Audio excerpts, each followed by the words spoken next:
La contagion émotionnelle, est-ce que ça te parle? Le fait de ressentir sans que tu ne le veuilles volontairement les émotions et les affects des autres. Peut-être que tu es dans cette posture-là, cette personne très empathique, c'est le cas de nombreuses personnes hypersensibles qui sont très souvent dans une posture d'écoute, dans une posture aidante. On ne peut pas faire autrement et c'est la place qu'on se donne, celle quelque part qui voudrait qu'on veuille sauver le monde.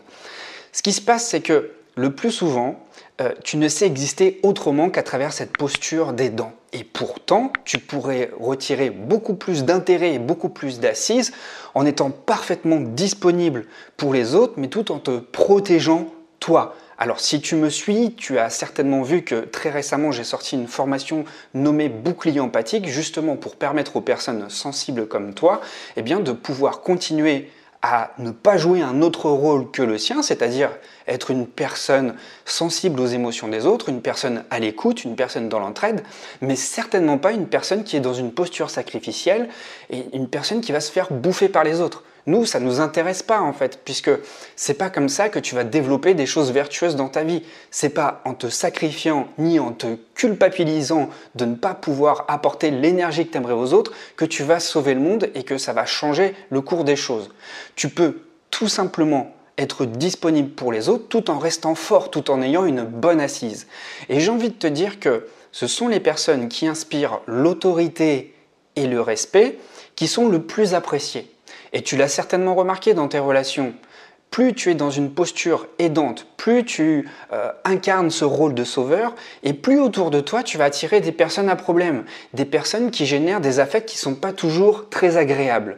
Et tu dois l'observer aussi dans ton quotidien, les personnes qui émettent, qui vibrent en permanence une énergie négative, des émotions désagréables, ces émotions sont extrêmement contagieuses, bien plus que des émotions beaucoup plus légères et beaucoup plus agréables. Notre cerveau est ainsi câblé de cette manière-là, c'est-à-dire qu'il va retenir beaucoup plus facilement les informations qui nous mettent dans un état d'alerte, dans un état de détresse, parce que d'un point de vue archaïque, au niveau cérébral, on retient beaucoup plus facilement ces informations-là dans le but de rester en vie. Donc on est beaucoup plus attentif à ces informations-là et c'est un mécanisme très inconscient. Simplement, tu n'es pas obligé d'être toujours cristallisé dans cette posture d'aidant, plutôt dans cette posture sacrificielle dans laquelle tu vas ne faire qu'attirer des personnes qui ont des problèmes. Si tu te mets dans la posture du sauveur, inéluctablement, tu vas toujours attirer autour de toi des victimes. Alors attention, je ne te dis pas de renier cette personnalité, cette part en toi qui est humaine, qui est aidante, qui a envie d'aller vers les autres, qui a envie de solutionner des problèmes. C'est mon cas, moi. J'en fais même mon activité principale.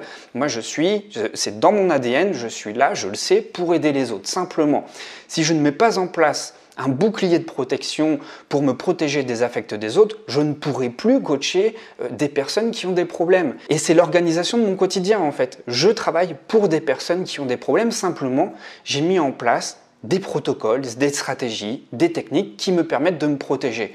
Et au début, je vous assure que ce n'était pas toujours une mince affaire pour moi parce que j'avais des coachings et je faisais tout pour aider ces personnes-là. Simplement, quand le coaching se terminait, je prenais pour moi cette lourdeur émotionnelle qui ne me quittait pas. J'ai donc dû apprendre à faire autrement parce que dans la durée, c'est pas tenable. Et c'est peut-être ton cas aussi. Peut-être que dans ton travail, peut-être que dans tes relations sociales ou même au sein de ta famille, c'est particulièrement délicat. Tu ne peux pas tirer un trait définitif sur ces relations-là. Tout comme moi, je ne peux pas tirer un trait définitif sur mon travail. Il a donc fallu que j'apprenne à faire autrement. Et c'est peut-être la situation dans laquelle tu te trouves aujourd'hui. Peut-être que tu es dans une posture aidante par rapport à des personnes qui te sont proches, qui ont besoin de tes soins, qui ont besoin de ton aide. Mais ce n'est pas pour autant que tu es à te sacrifier, bien au contraire. Plus tu prends soin de ton énergie et de tes qualités d'aidant, et plus tu pourras en apporter davantage à ton entourage. L'idée, c'est que tu restes fort et que tu saches te protéger. Et pour t'aider justement à te protéger de cette contagion émotionnelle, pour enfin continuer à être cette personne aidante, cette personne naturellement ouverte qui va venir toujours proposer des solutions aux autres, il faut à tout prix que tu te protèges dans un premier temps. Alors dans cette vidéo, je vais te donner 3 conseils à appliquer tout de suite et tu vas voir, il n'y a rien de compliqué, c'est relativement simple pour te protéger de la contagion émotionnelle. Si tu es une personne très sensible, c'est certainement ton cas et tu vas voir, ça ne va pas être de trop de mettre en place ce genre de stratégie et tu vas t'apercevoir qu'à la longue, tu vas pouvoir continuer à être présent pour les autres sans pour autant avoir à sacrifier ton équilibre personnel. Alors la première chose que je te propose, c'est de prendre l'habitude de faire un checking émotionnel très régulièrement. Toujours te demander lorsque tu ressors d'une interaction sociale qui a été émotionnellement pesante, toujours te demander si ce que tu ressens t'appartient ou appartient à l'autre personne. Le plus souvent, lorsqu'on est une passoire émotionnelle et qu'on se laisse rapidement envahir, simplement par souci de synchronisation pour se mettre à la place de l'autre, pour bien comprendre ce que ressent l'autre, on est obligé de ressentir ce que l'autre ressent. Mais au bout d'un moment, il faut que tu saches vraiment faire la distinction, la nuance entre ce qui t'appartient à toi et ce qui appartient à l'histoire de l'autre personne. Tu ne peux pas prendre sur tes épaules toute la misère du monde. Alors peut-être que ça te paraît encore un petit peu flou. Eh bien, pour t'aider justement à faire la distinction entre ce qui t'appartient et ce qui ne t'appartient pas, très généralement, les émotions qui ne t'appartiennent pas apparaissent très rapidement, de manière insinueuse, comme une lourdeur. Tu vas sentir une lourdeur à la fois mentale, ça va être un effet psychique, mais c'est également un effet physiologique. Tu vas ressentir une douleur dans ta nuque, dans tes épaules, tu vas peut-être même avoir des migraines. Si tu sens que cette émotion, que cette sensation physique arrive comme ça, sans raison, sans que ce soit forcément relié à quelque chose de tangible dans ta vie, il y a de fortes chances pour que cette émotion vienne de l'extérieur. Donc pour cela, tu as besoin d'ancrage. L'ancrage est vraiment la clé qui va permettre de te réapproprier ton corps, te réapproprier tes sensations et mettre une barrière afin d'éviter de te laisser transpercer par les émotions des autres. Donc, revenir au corps, c'est revenir à soi, c'est s'enraciner à nouveau. Des exercices de respiration vont t'aider parfaitement à revenir à toi. Remettre ton corps en action. Marcher. Tu n'es pas obligé de faire des sports intenses. Simplement marcher, te mettre en mouvement. Faire quelque chose dans ta maison, peut-être faire un petit peu de rangement. Tout ça va te permettre de revenir à toi et de reprendre possession de ton énergie. Ensuite, le second conseil que j'ai à te donner, c'est d'éviter les aspirateurs émotionnels. Alors, je sais, on peut être vampirisé par des personnes qui nous sont très proches, qui font partie de notre famille. Le cas typique, et ça je l'ai de plus en plus en coaching, ce sont des personnes qui ont la cinquantaine, la soixantaine, qui ont des parents vieillissants et qui ont besoin de s'occuper d'eux. Évidemment, on ne peut pas tirer un trait sur ces personnes-là, elles font partie de notre famille. Simplement, si dans ton entourage, dans tes relations sociales, tu observes que des personnes qui ne sont pas indispensables à ton équilibre de vie, à ton histoire, à ce que tu vis en ce moment, eh bien, ne te laisse pas davantage vampiriser par ce genre de personnes. Tu sais, je le répète souvent, on est la moyenne des 5 personnes que nous fréquentons le plus.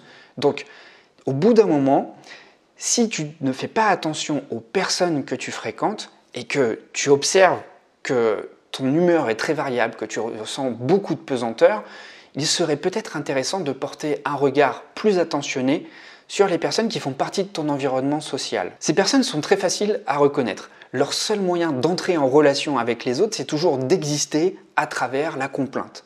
Toujours exister à travers un déversement illimité de problèmes. Et elles font cela sans même s'assurer que tu es OK ou pas pour les écouter. Elles n'ont aucun filtre. En gros, tu es une sorte d'exutoire, une sorte de paratonnerre qui consiste à ce que tu deviennes le réceptacle où tu vas recevoir tous les affects négatifs des autres. Les autres ne savent pas quoi faire de leur mal-être, de ce sentiment de malaise qui les anime, de ces émotions désagréables.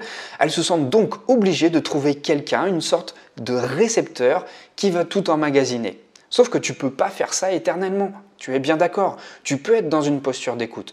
Tu peux apporter des conseils.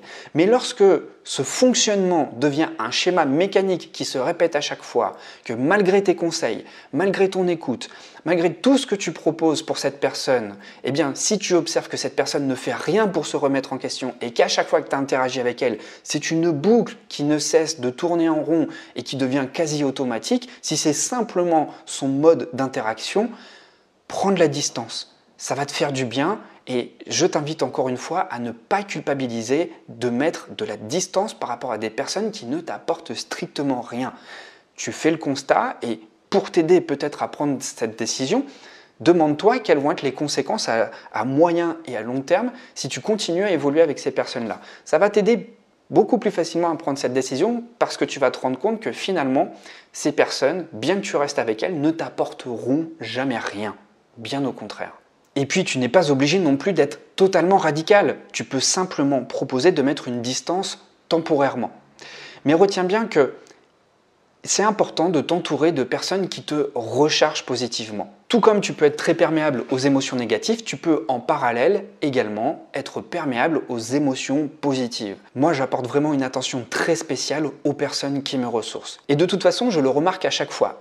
Dès lors que je passe du temps avec des personnes motivées, enthousiastes, qui connaissent mon histoire, qui respectent mon histoire, avec qui j'ai des échanges tout à fait sains, eh bien, ça ne fait qu'apporter des résultats sains dans ma vie. Dans ma tête, je me sens bien. Dans mon corps, je ne me sens pas vidé, bien au contraire. Je me sens enrichi, je me sens nourri et je deviens beaucoup plus optimiste. Entoure-toi vraiment de personnes qui ont une vision positive de la vie et qui comprennent tes valeurs, qui comprennent tes projets, qui comprennent tes objectifs. Tu vas voir, ça va faire un changement radical dans la perception que tu as de toi-même, dans la perception que tu as des autres, et ça va t'apporter des résultats dans ta vie qui sont beaucoup plus sains. Et enfin, le dernier conseil que j'ai à te donner qui va peut-être te faire sourire, parce que je suis sûr que tu vas te reconnaître dedans, c'est de t'accorder simplement le droit de ne pas sauver tout le monde. T'es un humain, reste à ta place modestement, reste humble, tu ne peux pas sauver tout le monde. Et si tu es hypersensible, tu ressens peut-être le besoin viscéral d'aider des personnes qui sont en souffrance. Tu as envie de les aider, tu as envie de les tirer vers le haut, tu as envie de les consoler aussi. Je comprends cette sensation-là, moi aussi je l'ai. Mais dis-toi que tu n'es pas responsable des émotions des autres. Ton rôle, en revanche, c'est d'être présent seulement si tu le peux, seulement si tu as l'énergie pour les aider. Mais ton rôle à toi, ce n'est certainement pas de porter les blessures des autres sur tes épaules. Rappelle-toi ceci, être à l'écoute des autres, ce n'est pas s'oublier. Et c'est ce qui arrive très souvent chez les personnes empathiques. C'est-à-dire qu'elles confondent leurs besoins avec ceux des autres. Ou en tout cas, elles n'arrivent plus à reconnaître leurs propres besoins. Et ça arrive très souvent dans des couples où il y a une relation toxique. On prend sur nos épaules le mal-être de notre partenaire. Si bien qu'au bout d'un moment, on ne sait plus vraiment distinguer ce qui nous appartient à soi de ce qui appartient à l'autre. Prends donc un petit peu de distance, respire et ne culpabilise pas de te recentrer sur toi. S'il te plaît, c'est vraiment important. C'est vraiment ce qui va te permettre de retrouver ton pouvoir personnel.